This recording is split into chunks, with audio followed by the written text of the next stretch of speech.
SAE, API rating, o yung 10W40, 20W50? Naku mga kalangis, familiar ba sa inyo yung mga salitang yan? Ito yung mga salita o labels na nakikita natin sa tuwing bumibili tayo ng mga motor oils. Isa ka rin ba sa mga nalilito kapag papipiliin ka sa multigrade o monograde na mga langis? O sa synthetic o semi-synthetic na mga langis? Synthetic ba yung pinipili nyong bilihin dahil maganda lang pakinggan? O mineral base oil dahil mas mura siyang bilhin?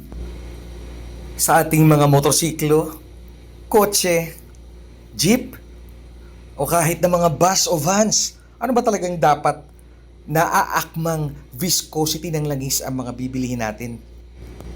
Ano-ano bang mga panuntunan ang dapat nating isaalang-alang sa tuwing pumipili tayo ng mga langis na nilalagay natin sa ating mga sasakyan?